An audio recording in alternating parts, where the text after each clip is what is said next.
same actress, same basic premise, same producer behind the scenes. And yet, one show is remembered as one of the best sitcoms of the 2000s. And the other, most people don't even know it existed. Today on Then and Still, we're putting these two shows head to head. Reba versus Malibu Country. And by the end of this video, I'm going to tell you exactly why one show worked and the other didn't. Reba McEntire basically played the same character twice on TV. Once, it became a classic. A show that ran for 6 years, averaged over 3.6 million viewers every single week, set viewership records, and is still being discovered on Netflix today in 2026. The second time, it was gone in 4 months.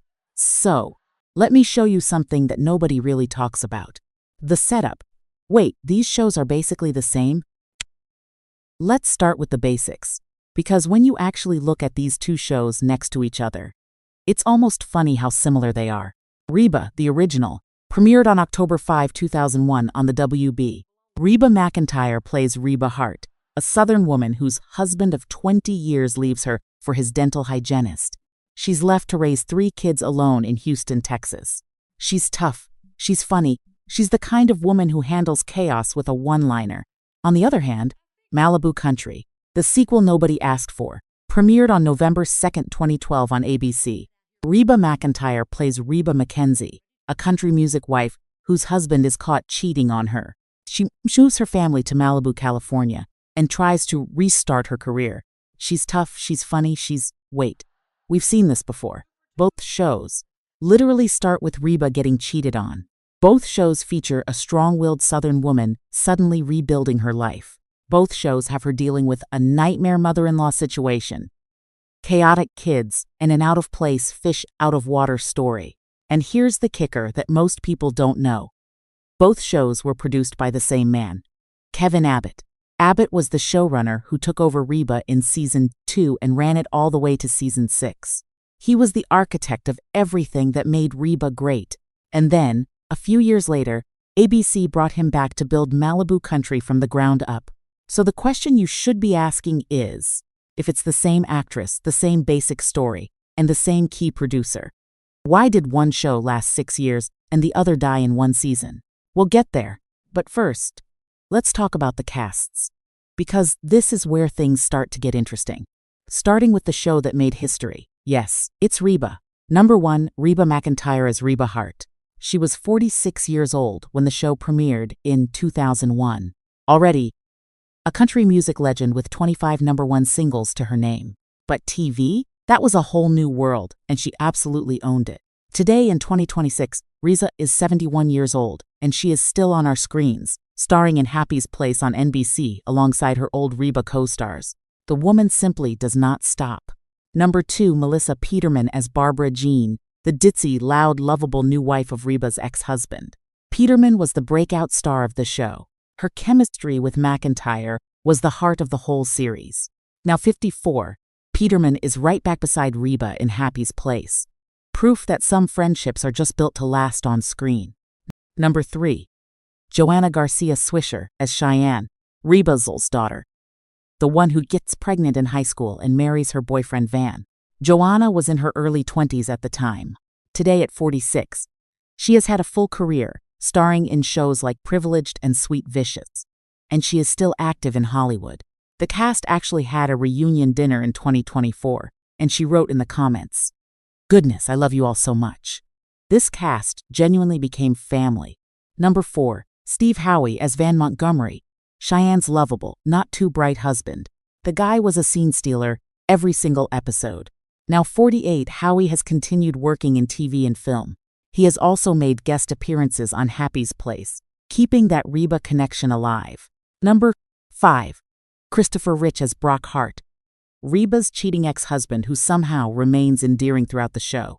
Rich is now 72 years old, and he too has appeared on Happy's Place. The Reba family really is forever. Number 6, Scarlett Pomers as Kyra Hart, Reba's rebellious teenage daughter. Pomers had one of the more personal journeys off-screen. She went through treatment for an eating disorder during Thanksgiving, and the show handled her absence with grace. Now 37, Pomers stepped away from acting after Reba, but has remained an inspiration to many fans. Number 7, Mitch Holloman as Jake, the youngest kid, always good for a laugh. Today at 31, Holloman largely stepped back from acting after the show ended. That is a stacked ensemble. 7 main cast members, every single one of them memorable, and most of them still connected to Reba McEntire today. Now let's look at the other team. Malibu Country, number 1, Reba McEntire as Reba McKenzie, already a proven sitcom star by this point. She brought everything she had, the same warmth, the same southern fire. Nobody questions her performance. That was never the issue. Number 2, Lily Tomlin as Lily Mae, Reba's free-spirited mother who moves to Malibu and decides to embrace California life completely. Lily Tomlin was already a Hollywood legend by 2012. Now 86 years old in 2026, Tomlin has gone on to global fame with Grace and Frankie on Netflix alongside Jane Fonda, a show that ran for 7 seasons. Not a bad career move after Malibu Country. Number 3, Sarah Rue as Kim Salinger, Reba's bubbly, wealthy blonde neighbor who immediately attaches herself to the family. Rue was fun and energetic in the role. Now 47, she has continued working steadily in television. Number 4, Justin Prentice as Cash Gallagher, Reba's teenage son adjusting from Nashville royalty to Malibu outsider. Prentice was young and relatively unknown at the time. Today at 31, he is far more famous for his chilling portrayal of Bryce Walker in 13 Reasons Why on Netflix. One of the most talked about TV roles of the late 2010s, a massive glow-up after Malibu Country. Number 5, Juliette Angelo as June Gallagher, Reba's daughter. Now 26, Angelo has continued building her acting career since the show. Number 6, Jai Rodriguez as Jeffrey, the music agent's assistant who helps Reba restart her career. Rodriguez, now 46, had previously been known for Queer Eye for the Straight Guy. He has continued working in entertainment since. Number 7, Hudson Thames as Sage, a recurring character in the show. Thames is now 31 and has had a solid career, including voice work in animated projects. Now here's something worth noting. The Malibu Country cast was talented, no question. But compare the 2 ensemble casts side by side, and there's a chemistry factor that Reba the original had that Malibu Country was still building toward when it got canceled. The friendship between McEntire and Peterman in the original, that took time to develop. The real story, why one show failed. All right, you've been patient. Here is the truth about why Malibu Country didn't survive. And it's more complicated than most people think. Reason 1, the ratings looked fine. On the surface, here's the thing that surprises most people. Malibu Country wasn't a ratings disaster. Not even close. The pilot episode pulled in 9.13 million viewers. 9 million people. That is a genuinely strong debut. Throughout the season, the show averaged around 7 million total viewers and a 1.7 rating in the key 18-49 demographic. Compare that to Reba in its early days, which averaged 4 to 5 million viewers per episode in its first seasons on the smaller WB network. So on paper, Malibu Country was doing okay. But the problem was the direction those numbers were going. Downward. The premiere brought in over 9 million, but by the end of the season, it had dropped to around 7 million. For ABC, a major broadcast network with higher expectations than the old WB, that sliding trend made the show look unstable. Reason 2, behind-the-scenes chaos that never stopped. This is the real story. And it's one most casual viewers never knew about. Within just weeks of the show premiering, the man who built it, creator and showrunner Kevin Abbott, checked himself into a rehabilitation facility. This was in October 2012, barely before the show even aired its first episode. Abbott, who had successfully run Reba for years, simply just wasn't there to steer the ship. A new showrunner, Nastran Daibai, was brought in immediately. She was talented, but this was her first showrunner job. She was stepping into a brand new show on a major network, with the pressure of Reba McEntire's name on it, trying to figure out the voice of the series from scratch. Then, in April 2013, before the season had even officially ended, Daibai departed too, the second showrunner to leave in a single season.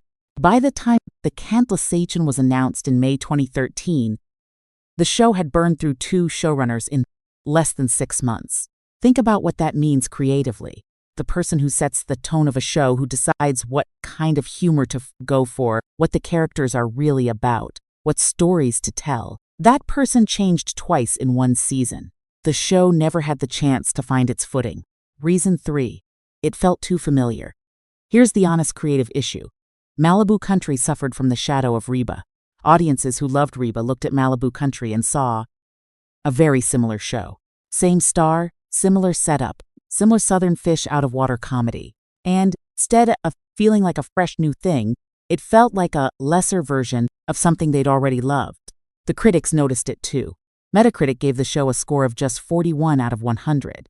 Mixed to negative reviews. Critics felt the show leaned too hard on familiar tropes without bringing anything new to the table. Meanwhile, Reba, the original, worked because it didn't feel like anything else on TV at the time. It had a genuinely unique ensemble. The dynamic between Reba and Barbara Jean, enemies who slowly, painfully become friends, that was something special that audiences had never quite seen before. Malibu Country didn't have that surprise element. Reason 4.